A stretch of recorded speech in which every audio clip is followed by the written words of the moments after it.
Smack on the lips, the gentle kiss of love from within. I am Monica Oberhuber, your host.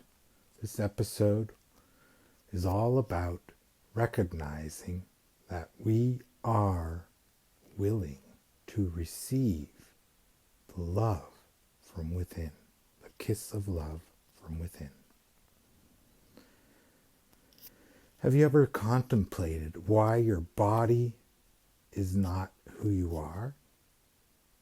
Have you ever thought about the sentence in A Course in Miracles where it says, I am not a body, I am free, I am just as God created me? Well, what does that mean to accept this gentle kiss from within, this kiss of love that is who we are? Can we do that at all times? In my case, I'm lying here with a foot that's hurting and not being able to go to work, having to be at home.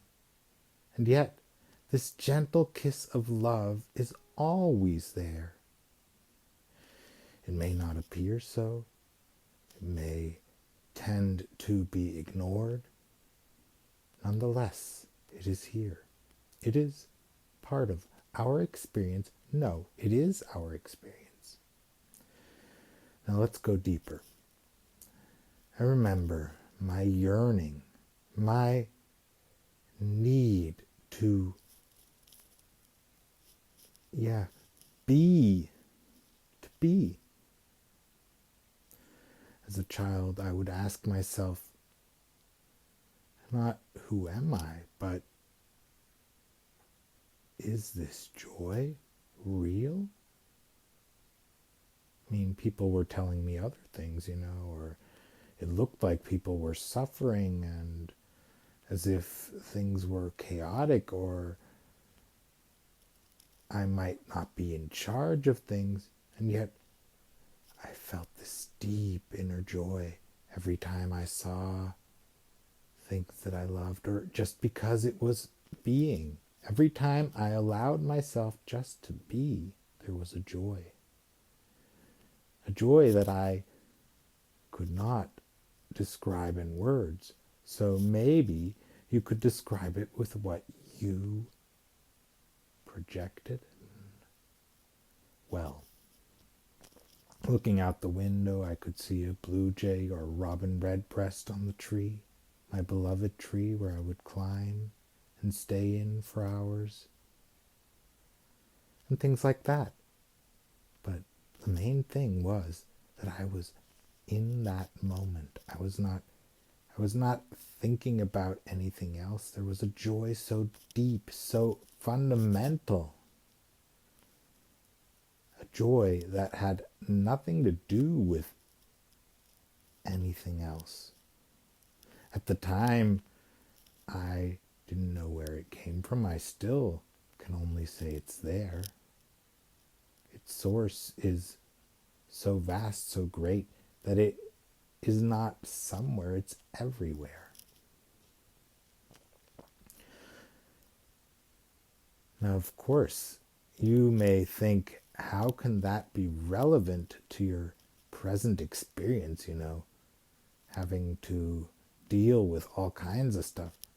Why would this joy be able to remain valid in the face of all kinds of experiences that may easily, if looked at from the standpoint of separation, be deemed to confirm that unhappiness and death is our lot? Well, these states of just being have not always been recognized as such, or even valued as such. Yet the joy was always recognized and valued. Why? Because this joy is so powerful that the joy, the moment you are in that present moment once again, the joy is there. It is obvious. It is undeniably real. It is so real that anything and everything seen that way actually turns into a confirmation of this joy, this endless, this everlasting, this so perfect joy of being. Yes, over the years I would get into these states of where I could not see that, including at the present. And yet this joy is so fundamentally important that it will not let go of you, or you of it, because I come with everything. Everything is brought to that joy. Even then, when I think I am identifying with pain, struggle, and unhappiness, or all kinds of other states that are not states at all, because the joy is the only one that can actually stand up to the criterion of being able to be there always, without shame, blame, or anything like that.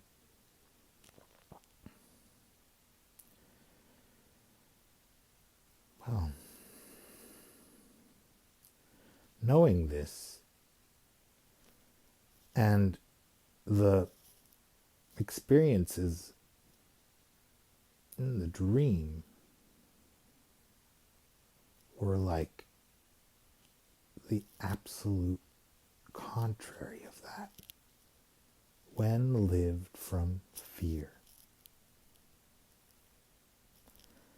And fear became very, very prominent to me, and yet has been and still is. And yet it doesn't make sense. Now, to have had experiences of unremittent, unapologetic joy that is and of itself true, showing me that who I am is not what I interpret myself to be when guided by fear, by the idea that I am alone or uncared for. Actually, when the joy is there, the feeling of absolute at-homeness is natural. Now, being at home is a natural state. What do you think?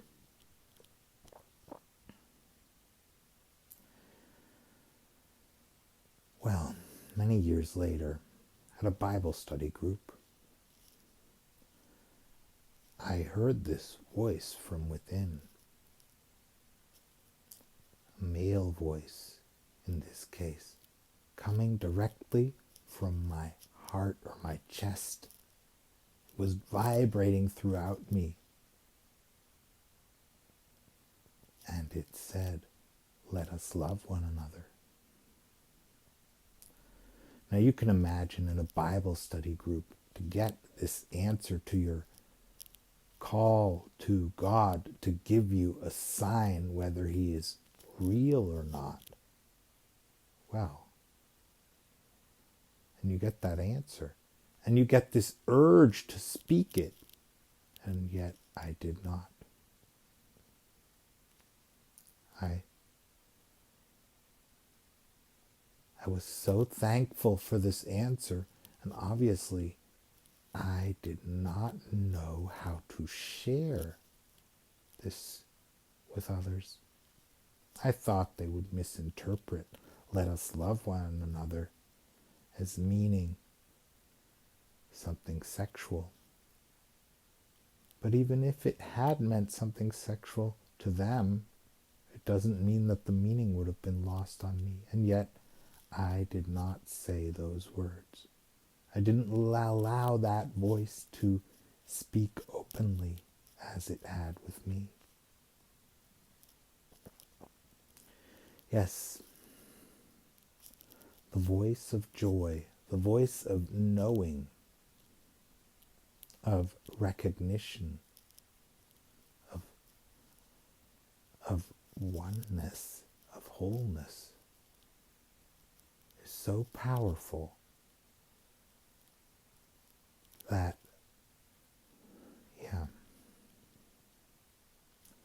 I have been able to face so many experiences with this knowingness. All these experiences are brought to this knowingness. And for whatever reason, this has brought me to the path that I'm on now. And it has led to me sharing this with you. So, let us love one another. Smack on the lips, the gentle kiss of love from within. Till next time, and thank you for listening. Bye-bye.